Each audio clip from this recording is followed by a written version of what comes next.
Hello दोस्तों, बहुत बहुत स्वागत है आप सभी का आपके अपने यूट्यूब चैनल पर। मैं संत शुक्ला आप लोगों का बहुत बहुत स्वागत करता हूं। दोस्तों, आज का ये इंपॉर्टेंट वीडियो हमारे बीए फर्स्ट सेमेस्टर के स्टूडेंट के लिए होने वाला है। जी हाँ, जो भी हमारे स्टूडेंट बीए फर्स्ट सेमेस्टर में हैं उनके लिए वीडियो बहुत इंपॉर्टेंट होगा। और इस वीडियो में दोस्तों इकोनॉमिक्स यानी अर्थशास्त्र से रिलेटेड डिस्कशन होगा। जी हाँ, 100 जो एमसीक्यू टाइप के क्वेश्चन होते हैं जिनको आप बहुविकल्पीय प्रश्न कहते हैं, तो 100 बहुविकल्पीय प्रश्नों के बारे में चर्चा की जाएगी। ये प्रश्न बहुत ही इंपॉर्टेंट होंगे दोस्तों।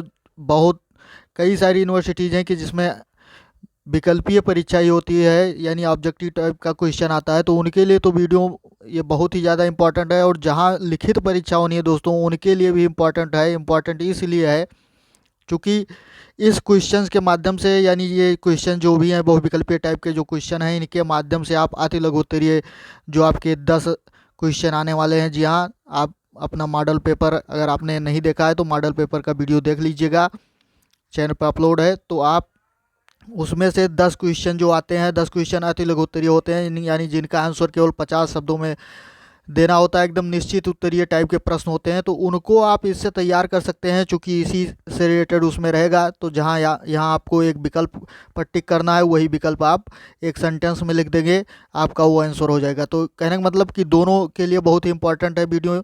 फटाफट वीडियो को देखिए दोस्तों और एंड तक जरूर देखिएगा। बहुत सारे इंपॉर्टेंट क्वेश्चन जो आपके कोर्स से रिलेटेड हैं इसमें इंक्लूड किए गए हैं। तो आइए वीडियो को शुरू करते हैं। उससे पहले आपसे अपील कि जो भी हमारे स्टूडेंट अभी चैनल पर पहली बार विजिट कर रहे हैं या अभी तक चैनल को सब्सक्राइब नहीं किया हो, सबसे पहले सब्सक्राइब करके बेल आइकन प्रेस कर लें, ताकि वीडियो की नोटिफिकेशन आपको समय समय से मिलती रहे। और वीडियो को लाइक शेयर कमेंट करना ना भूलें। आइए शुरू करते हैं। पहला क्वेश्चन है दोस्तों, ऊपर यहाँ पर सबसे पहले हेडिंग आप देख लीजिए, वस्तुनिष्ठ प्रश्न दिया गया है, ऑब्जेक्टिव टाइप क्वेश्चन दिया गया है। और क्वेश्चन नंबर 1 है अर्थशास्त्र का संबंध है। अब अर्थशास्त्र का संबंध है, इसी तरह का क्वेश्चन आपके पेपर में आएगा। 4 ऑप्शन नीचे दिए रहेंगे। ओएमआर शीट अगर आपको मिलती है तो इन जो भी ऑप्शन सही होगा उसके सामने आपको गोला बनाना रहेगा एग्जाम में। 4 ऑप्शन है दोस्तों। ऑप्शन नंबर ए है साधनों की दुर्लभता से, बी है राजनीतिक दुर्बलता से, सी है आर्थिक दुर्बलता से, और इनमें से कोई नहीं, डी नंबर ऑप्शन है। तो ऑप्शन नंबर आपका यहाँ पर ए वाला करेक्ट हो जाएगा दोस्तों, साधनों की दुर्लभता से।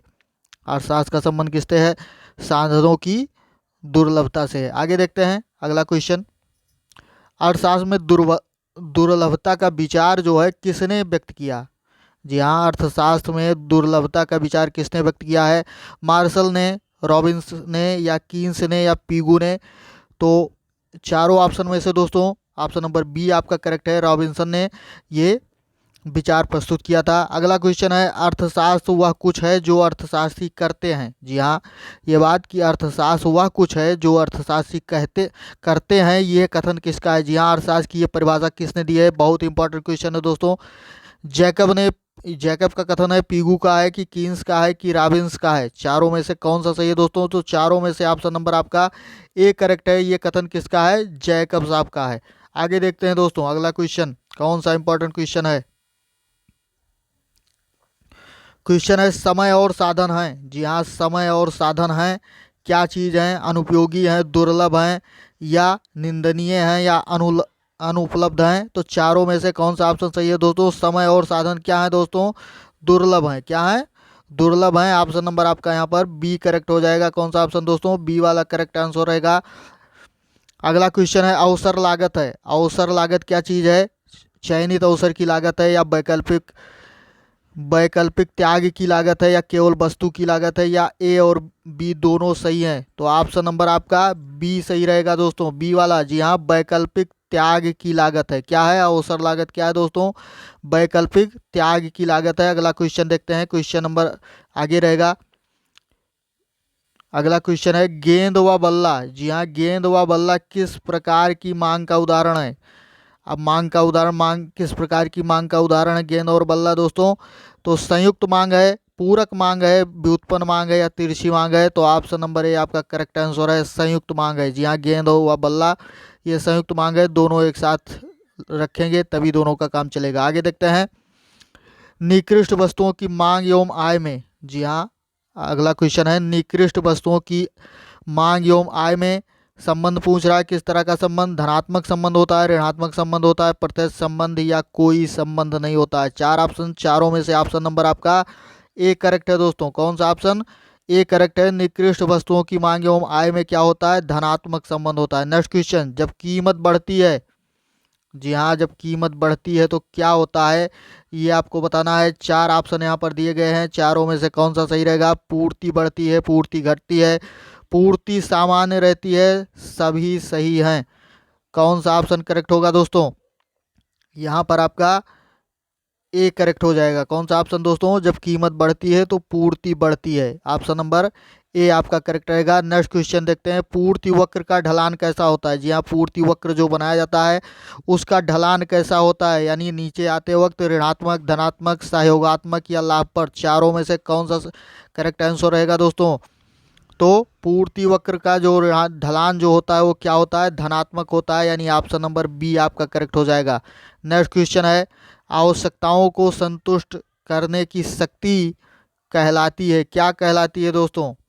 आवश्यकताओं को संतुष्ट करने की शक्ति क्या कहलाती है। चार ऑप्शन आपका दिया गया है, चारों में से कौन सा सही रहेगा। उपभोग है, विनिमय है, या यहाँ पर ऑप्शन नंबर उत्पादन है, उपयोगिता है। तो चारों में से कौन सा ऑप्शन सही रहेगा दोस्तों, चारों में से आपका करेक्ट आंसर हो जाएगा यहाँ पर डी नंबर। जी हाँ, क्या रहेगा, उपयोगिता। कौन सा दोस्तों, उपयोगिता, यानी डी नंबर ऑप्शन सही है। नेक्स्ट क्वेश्चन देखते हैं दोस्तों, कौन सा इंपॉर्टेंट क्वेश्चन इंक्लूड किया गया है वीडियो में, फटाफट देख लीजिए, बहुत ही महत्वपूर्ण क्वेश्चन है दोस्तों। आगे देखते हैं, आपातकालीन उत्पादन फलन में साधनों का बदलता है। जी हाँ, आपातकालीन उत्पादन फलन में साधनों का क्या बदलता है, पैमाना बदलता है, अनुपात बदलता है, या पैमाना अनुपात दोनों बदलता है, या इनमें से कोई नहीं। तो ऑप्शन नंबर बी सही है दोस्तों। कौन सा सही है, बी वाला करेक्ट आंसर है, अल्पकालीन उत्पादन फलन। जी हाँ, अल्पकालीन लिखा हुआ है दोस्तों। अल्पकालीन उत्पादन फलन में साधनों का क्या बदल जाता है, अनुपात बदल जाता है। नेक्स्ट क्वेश्चन,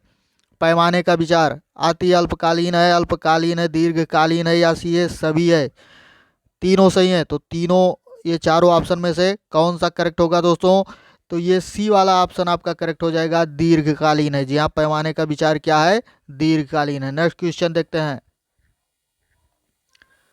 अगला क्वेश्चन क्या है, फटाफट देख लीजिए दोस्तों।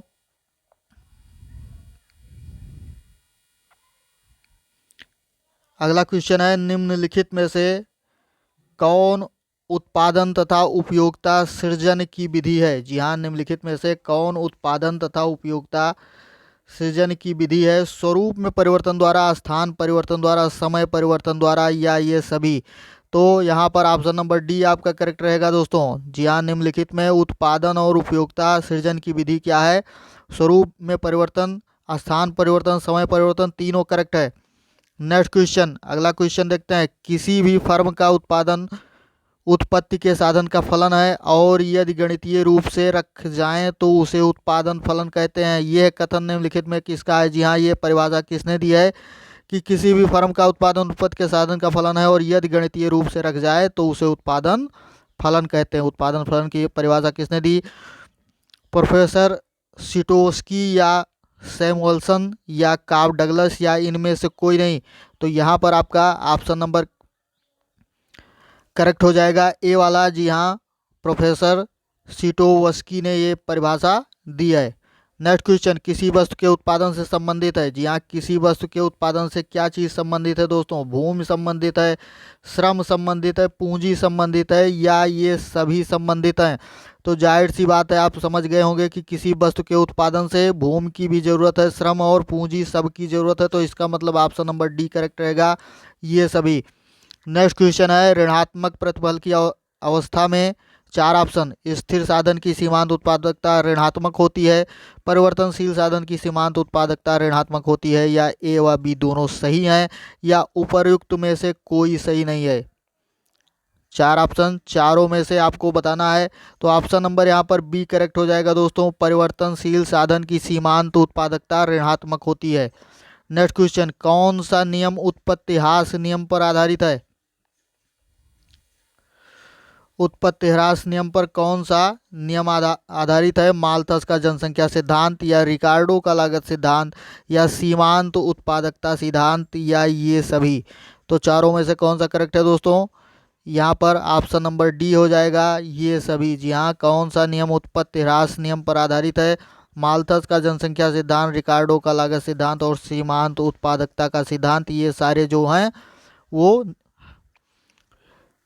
ह्रास नियम पर ही, उत्पत्ति ह्रास नियम पर आधारित है। नेक्स्ट क्वेश्चन देखते हैं दोस्तों, कौन सा नियम उत्पत्ति ह्रास नियम पर आधारित नहीं है?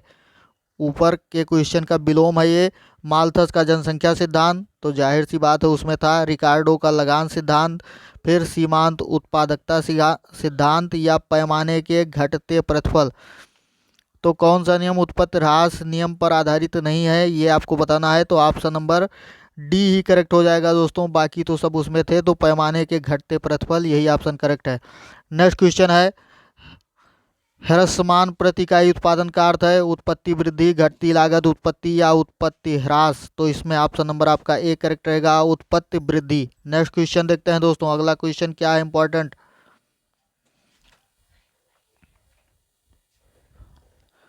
उत्पादन की प्रारंभिक अवस्था में उत्पत्ति वृद्धि नियम लागू होता है क्योंकि, चार ऑप्शन दिए गए हैं दोस्तों।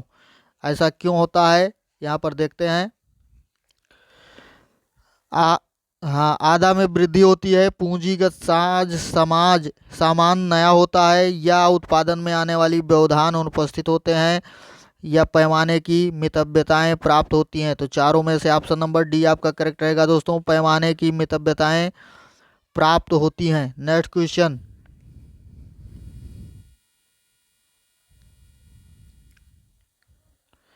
अगला क्वेश्चन है दोस्तों कि जब कुल तुष्टिगुण, जी हाँ, जब कुल तुष्टिगुण अर्थात उपयोगिता अधिकतम होता है तब सीमांत तुष्टिगुण क्या होता है? शून्य होता है, औसत तुष्टिगुण से कम होता है, औसत तुष्टिगुण के समान होता है, या ऑप्शन नंबर डी है औसत तुष्टिगुण से अधिक होता है। तो ऑप्शन नंबर ए ही सही रहेगा दोस्तों, क्या रहेगा? शून्य होता है। नेक्स्ट क्वेश्चन देखते हैं, कुल उपयोगिता वक्र, जी हाँ, कुल उपयोगिता वक्र जो होता है वो क्या होता है? सदैव ऊपर रहता है, सदैव नीचे रहता है, या ऑप्शन सी है पहले ऊपर चढ़ता है बाद में नीचे गिरता है, या पहले नीचे गिरता है बाद में ऊपर चढ़ता है? ऑप्शन नंबर डी रहेगा। तो यहाँ पर आपका ऑप्शन नंबर सी सही हो जाएगा, पहले ऊपर बढ़ता है और बाद में नीचे गिरता है। नेक्स्ट क्वेश्चन,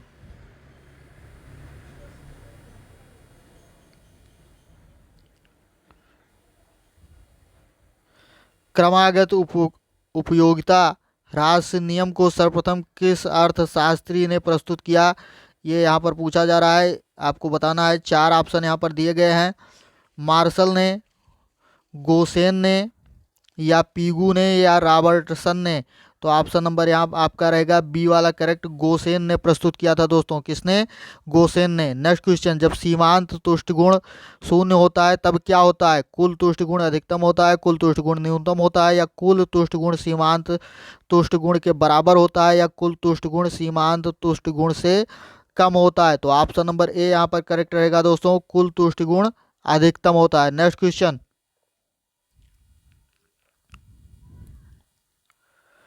उपयोगिता विश्लेषण के अनुसार एक उपभोक्ता संतुलन में होगा जब, यहाँ पर एक फार्मूला दिया गया है, इसके अनुसार M U A upon P A is equal M B B upon P B. Option number A है, ऑप्शन नंबर बी है M U A upon P ए। बड़ा, ये बड़ा का निशान होता है दोस्तों, जिस तरफ ये चौड़ा मुंह होता है, यानी इधर की तरफ क्या होता है? बड़ा, और जो इधर इसके रहेगा वो छोटा रहता है दोस्तों। तो ये बड़ा होगा M B B upon P B से, या सी ऑप्शन है, ऑप्शन नंबर सी है M U A upon P A छोटा होगा M B B upon P B से, या डी नंबर है M U A upon M U B, ये बराबर होगा P A upon P B के। तो ऑप्शन नंबर यहाँ पर आपका ए वाला करेक्ट रहेगा दोस्तों, यम U A upon P A is equal होगा M B B upon P B के। नेक्स्ट क्वेश्चन, जब उपभोग की जाने वाली दो वस्तुएं हों तो उदासीनता वक्रों का प्रयोग उपभोक्ता के अधिमानों को नापने के लिए बहुत लाभपूर्ण होता है क्योंकि उपयोगिता जो है एक मनोवैज्ञानिक विचार है, या उपयोगिता की गणना माप संभव है, या उपयोगिता असीमित मात्रा में उपलब्ध हो सकती है, या उपयोगिता निश्चित मात्रा में मिलती है। तो ऑप्शन नंबर आपका ए करेक्ट है, उपयोगिता क्या है? एक मनोवैज्ञानिक विचार है। नेक्स्ट क्वेश्चन, उदासीनता वक्र की सहायता से उपभोक्ता वस्तुओं से प्राप्त संतुष्टि की माप सही सही कर सकता है, संख्यात्मक रूप से कर सकता है, क्रम रूप में कर सकता है, या इनमें से कोई नहीं। तो यहाँ पर सी नंबर करेक्ट रहेगा, क्रम रूप से कर सकता है दोस्तों, क्रम रूप में कर सकता है। नेक्स्ट क्वेश्चन है, दो उदासीनता वक्र एक दूसरे को कभी कभी काट सकते हैं, ये बात सत्य है, असत्य है, निश्चित है, या इनमें से कोई नहीं। तो ऑप्शन नंबर बी है कि कभी नहीं काट सकते, यानी असत्य है। नेक्स्ट क्वेश्चन, दो उदासीनता वक्रों पर स्थित अलग अलग बिंदुओं पर उपभोक्ता क्या करता है? तटस्थ रहता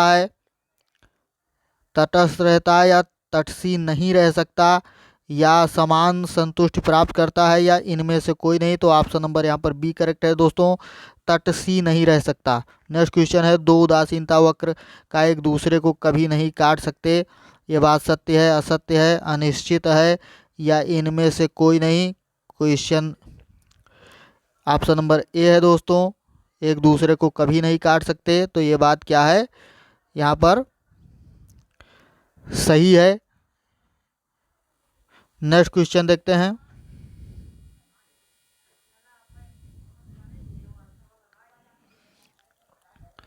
अगला क्वेश्चन है, पूर्ण प्रतियोगिता बाजार में एक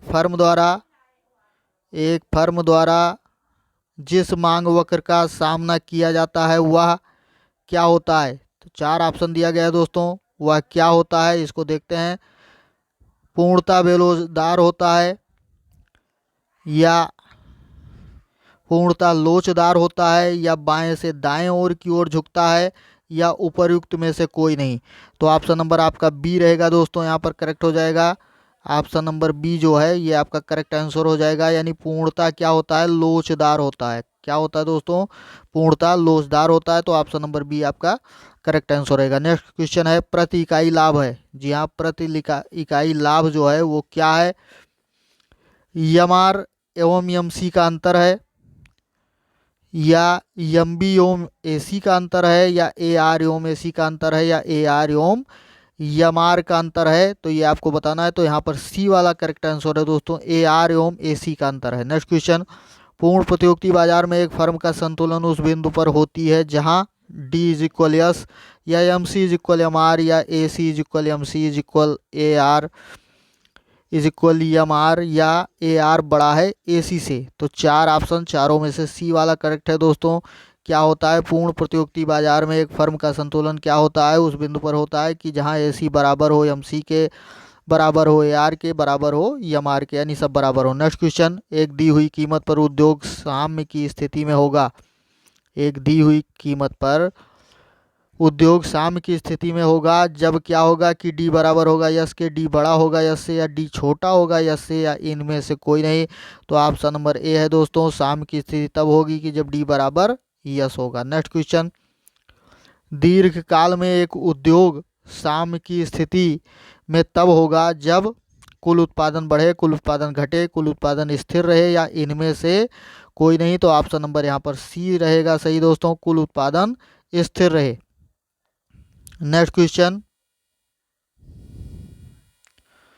फर्म के साम्य के लिए आवश्यक है। जी हाँ, फर्म के साम्य के लिए आवश्यक है। क्या चीज़ आवश्यक है दोस्तों? ए सी बराबर एम सी, या ए सी बराबर ए आर, या ए आर बराबर एम आर, या एम आर बराबर एम सी। तो ऑप्शन नंबर डी यहाँ पर करेक्ट रहेगा दोस्तों, एम आर बराबर एम सी होना चाहिए। नेक्स्ट क्वेश्चन, परस्पर निर्भरता की मान्यता पर आधारित है। कूर्नो मॉडल, या चैम्बरलिन मॉडल, या खेल मॉडल, या ये सभी। तो ऑप्शन नंबर यहाँ पर बी करेक्ट है दोस्तों, चैम्बरलिन मॉडल। जी हाँ, परस्पर निर्भरता की मान्यता पर क्या आधारित है? चैम्बरलिन मॉडल आधारित है। नेक्स्ट क्वेश्चन देखते हैं, निम्नलिखित में से किस आधार पर अल्पाधिकार का वर्गीकरण किया गया है? वस्तु विभेदीकरण के आधार पर, या उद्योग में प्रविष्ट होने की स्वतंत्रता के आधार पर, या फर्मों के बीच सहमत के आधार पर, या उपर्युक्त सभी। तो ऑप्शन नंबर डी सही रहेगा दोस्तों, सभी। ऊपर जो भी ऑप्शन दिए गए हैं सब सही हैं। निम्नलिखित में से कौन अल्पाधिकार की विशेषता है?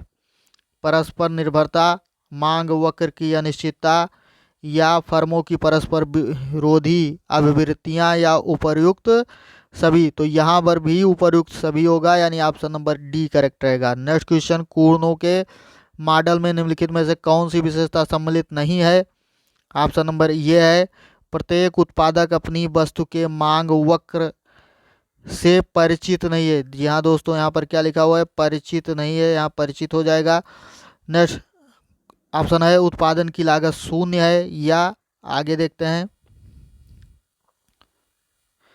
प्रत्येक विक्रेता बाजार का ज्ञान रखता है, या प्रत्येक विक्रेता बाजार मांग के मूल्य को स्वीकार कर लेता है। तो ऑप्शन नंबर ए ही करेक्ट रहेगा दोस्तों। यहाँ पर प्रत्येक उत्पादक अपनी वस्तु के मांग वक्र से परिचित नहीं है, ये ऑप्शन आपका करेक्ट ऑप्शन हो जाएगा। नेक्स्ट क्वेश्चन देखते हैं दोस्तों, अगला क्वेश्चन क्या है, इंपॉर्टेंट क्वेश्चन।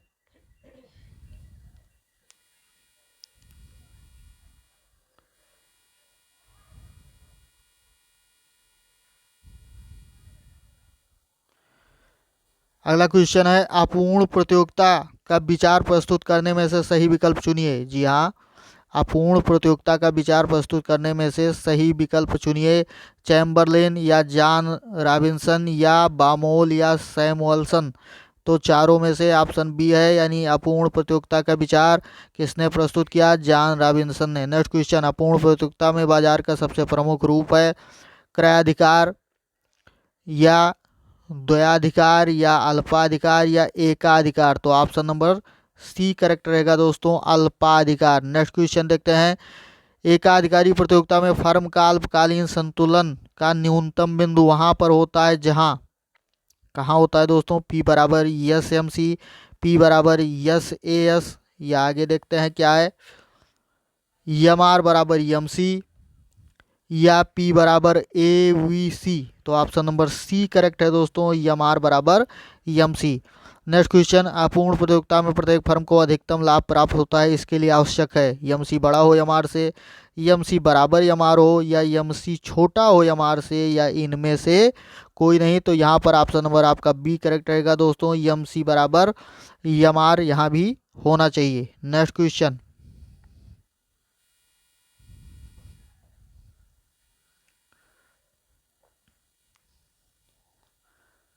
अपूर्ण प्रतियोगिता में अगला क्वेश्चन कह रहा है कि अपूर्ण प्रतियोगिता में क्या चीज होता है? फर्म तथा उद्योग समान होते हैं, या अगला ऑप्शन, फर्म उद्योग पर निर्भर नहीं करती, या बाजार में अनेक फर्म हो सकती हैं जो विभेदकारी वस्तु उत्पन्न करती हैं, या उद्योग द्वारा निश्चित कीमत प्रत्येक फर्म को दी हुई होती है। तो चार ऑप्शन, तो ऑप्शन नंबर सी यहाँ पर करेक्ट रहेगा दोस्तों, बाजार में अनेक फर्में हो सकती हैं जो विभेदकारी वस्तु उत्पन्न करती हैं। नेक्स्ट क्वेश्चन, निम्नलिखित में से कौन सी सही है? पूर्ण प्रतियोगिता सदैव ही पाई जाती है, या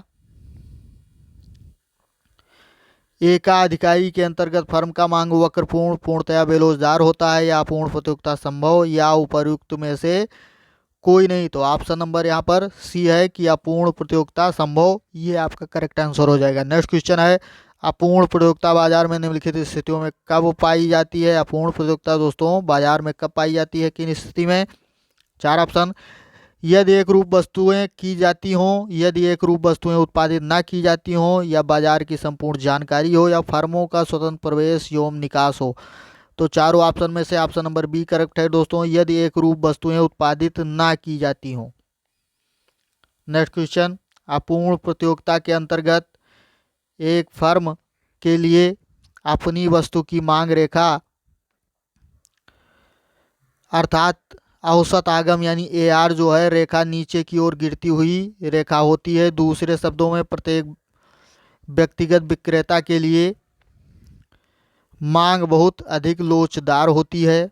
जी हाँ, मांग बहुत अधिक लोचदार होती है, या मांग बहुत अधिक बेलोचदार होती है, या आगे ऑप्शन है मांग कम लोचदार होती है, या मांग बेलोचदार नहीं होती। तो ऑप्शन नंबर ए करेक्ट है दोस्तों, मांग बहुत अधिक लोचदार होती है इस स्थिति में। नेक्स्ट क्वेश्चन देखते हैं,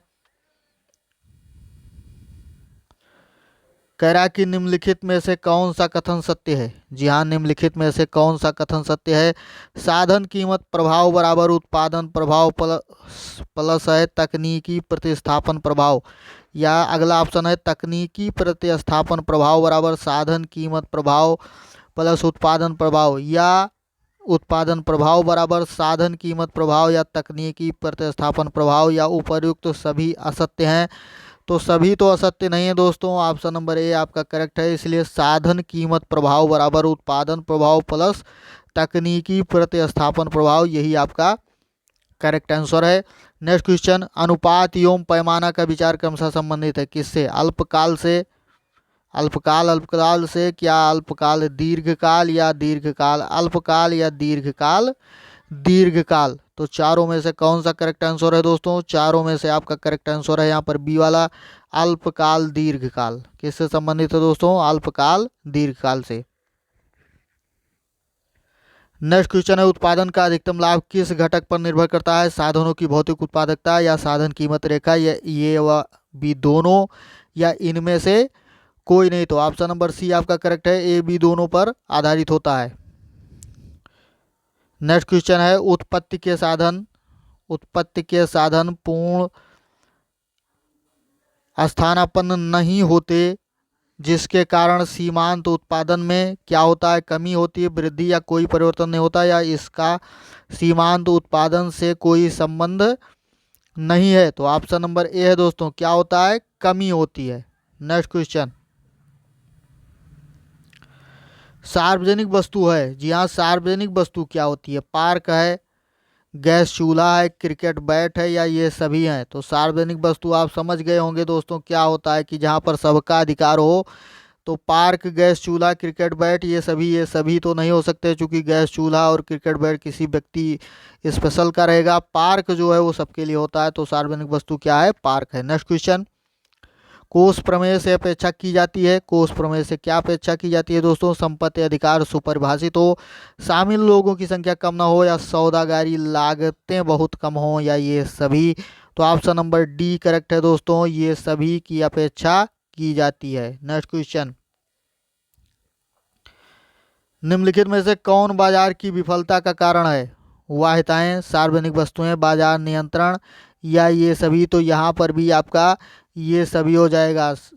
नेक्स्ट क्वेश्चन है, निम्नलिखित में से कौन अपूर्ण प्रतियोगिता से संबंधित है? अपूर्ण प्रतियोगिता से क्या क्या संबंधित है दोस्तों? एकाधिकार, अल्प जनाधिकार, या एक क्रेता स्पर्धा, या ये सभी? तो ये भी यहाँ पर ये सभी, यानी ऑप्शन नंबर डी ही करेक्ट है। नेक्स्ट क्वेश्चन, बाजार की विफलता से संबंधित विकृति है, बाजार की विफलता से संबंधित कौन सी विकृति है दोस्तों?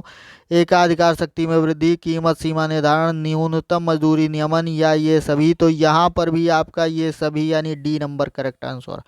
नेक्स्ट क्वेश्चन, बाजार का पूर्ण ज्ञान होने पर क्या घटित हो सकता है? क्रेताओं को बाजार के बारे में अधूरी जानकारी होती है, करेक्ट बात है। क्रेता वस्तु की अधिक या कम कीमत देने को तैयार हैं, या विक्रेता को बाजार की अपूर्ण जानकारी होने पर वह समस्त लाभों से वंचित रह सकता है? तो उपर्युक्त सभी दोस्तों, चौथा ऑप्शन, और चौथा ऑप्शन ही आपका करेक्ट है दोस्तों। कौन सा ऑप्शन करेक्ट है? चौथा ऑप्शन करेक्ट है, उपर्युक्त सभी। नेक्स्ट क्वेश्चन देखते हैं दोस्तों, अगला प्रश्न आपका है, उत्पादन संभव नहीं है, उत्पादन कहाँ संभव नहीं है दोस्तों? ऑप्शन देखें फिर पता करते हैं। भूमि और पूंजी के अभाव में, जी हाँ, जाहिर सी बात है, भूमि और पूंजी के अभाव में, या भूमि और साहस के अभाव में, या भूमि और श्रम के अभाव में, या भूमि और प्रबंध के अभाव में? तो चारों ऑप्शन में से उत्पादन संभव कब नहीं है दोस्तों? भूमि और पूंजी के अभाव में, या पूंजी और साहस के अभाव में, या भूमि और श्रम के अभाव में, या भूमि और प्रबंध के अभाव में? तो भूमि का होना तो बहुत जरूरी है, तभी आप उत्पादन कर पाएंगे। और उसके बाद अगर श्रम नहीं होता है तो भी उत्पादन संभव नहीं होता। तो ऑप्शन नंबर आपका सी वाला करेक्ट हो जाएगा यहाँ पर, भूमि और श्रम के अभाव में। नेक्स्ट क्वेश्चन है, श्रम उत्पादन के स्वामी को कहते हैं, क्या कहते हैं दोस्तों? भूमिपति कहते हैं, पूंजीपति, श्रमिक, या उत्पादक, क्या कहते हैं दोस्तों? तो यहाँ पर कहते हैं श्रमिक। श्रम उपादान के स्वामी, यानी श्रम उपादान के स्वामी को क्या कहते हैं? श्रमिक कहते हैं। नेक्स्ट क्वेश्चन, उत्पादन की अनिश्चितता को कौन वहन करता है?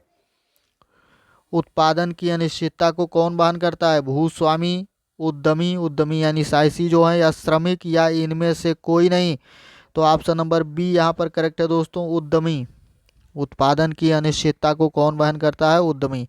नेक्स्ट क्वेश्चन, पूर्ण प्रतियोगिता में मजदूरी की दर को व्यक्त करता है, कौन सा फार्मूला व्यक्त करता है दोस्तों? AW बराबर MW बराबर ARP बराबर MRP, अथवा AW बराबर ARP बड़ा है MW से, या MRP बड़ा है ARP से, या MRP छोटा है MW से। चार फार्मूलाज दिए गए हैं, तो यहाँ पर आपका करेक्ट फार्मूला यही रहेगा, AW बराबर MW बराबर ARP बराबर MRP, यानी ऑप्शन नंबर ए। नेक्स्ट क्वेश्चन, अपूर्ण प्रतियोगिता में मजदूरी की दर के निर्धारण में, यानी अपूर्ण प्रतियोगिता में मजदूरी की दर के निर्धारण में ARP बड़ा होता है AW से, MW बड़ा होता है MRP से, या AW बड़ा होता है ARP से, या ये सब ठीक हैं? तो यहाँ पर ये चारों ऑप्शन सही, तीनों ऑप्शन सही रहेंगे दोस्तों, तो ऑप्शन नंबर डी करेक्ट हो जाएगा, यानी ये सब ठीक है। नेक्स्ट क्वेश्चन, अपूर्ण प्रतियोगिता की दशा में सीमांत उत्पादकता का मूल्य, यानी BMP, सीमांत आगम उत्पादकता यानी MRP, सीमांत आगम उत्पादकता यानी MRP से अधिक होता है, से कम होता है, के बराबर होता है, या ये सभी असत्य हैं? तो यहाँ पर सभी तो असत्य नहीं है। क्या सही है दोस्तों? ए वाला सही है, यानी अधिक होता है, उत्पादकता से क्या होता है? अधिक होता है। ऑप्शन नंबर ए करेक्ट रहेगा।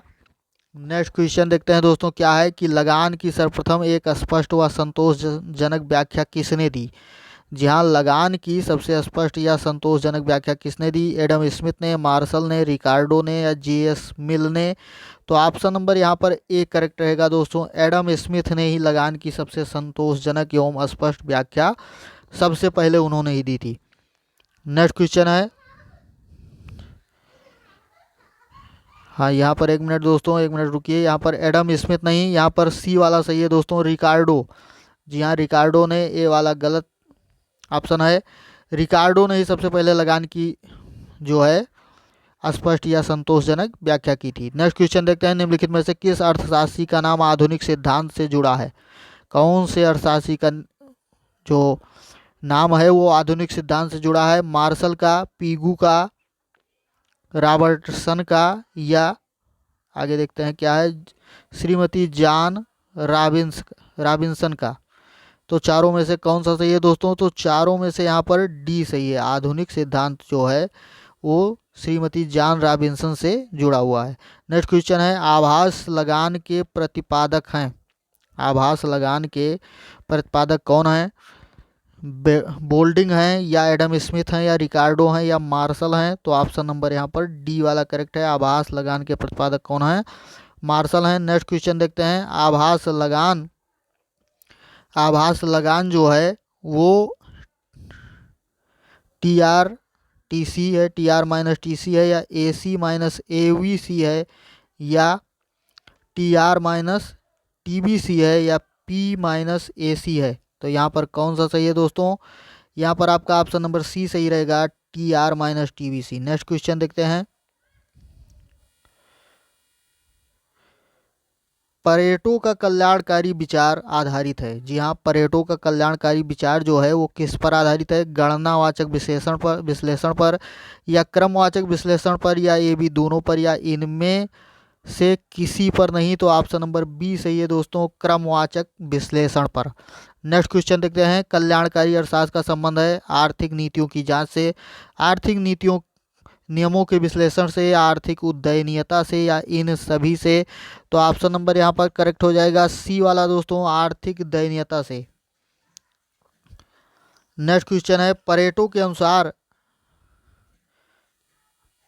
के अनुसार अनुकूलतम कल्याण स्थिति प्राप्त हो सकती है, कब प्राप्त हो सकती है? पूर्ण प्रतियोगी दशाओं में, या अपूर्ण प्रतियोगी दशाओं में, या एकाधिकारी दशाओं में, या अल्पाधिकार दशाओं में? तो ऑप्शन नंबर ए करेक्ट रहेगा, पूर्ण प्रतियोगी दशाओं में। नेक्स्ट क्वेश्चन देखते हैं दोस्तों, पीगू का कल्याणकारी अर्थशास्त्र कहलाता है। अगला प्रश्न देखिए, पीगू का कल्याणकारी अर्थशास्त्र जो है वो क्या कहलाता है? प्राचीन कल्याणकारी अर्थशास्त्र कहलाता है, पूंजीवादी कल्याणकारी अर्थशास्त्र, या नवीन कल्याणकारी अर्थशास्त्र, या आधुनिक कल्याणकारी अर्थशास्त्र कहलाता है। तो पीगू का कल्याणकारी अर्थशास्त्र जो है दोस्तों प्राचीन कल्याणकारी अर्थशास्त्र कहलाता है, यानी ऑप्शन नंबर ए करेक्ट है। नेक्स्ट क्वेश्चन, पेरेटो उपयोगिता को स्वीकार करते हैं। जी हाँ, पेरेटो जो हैं वो उपयोगिता की स्वीकार करते हैं। क्या स्वीकार करते हैं?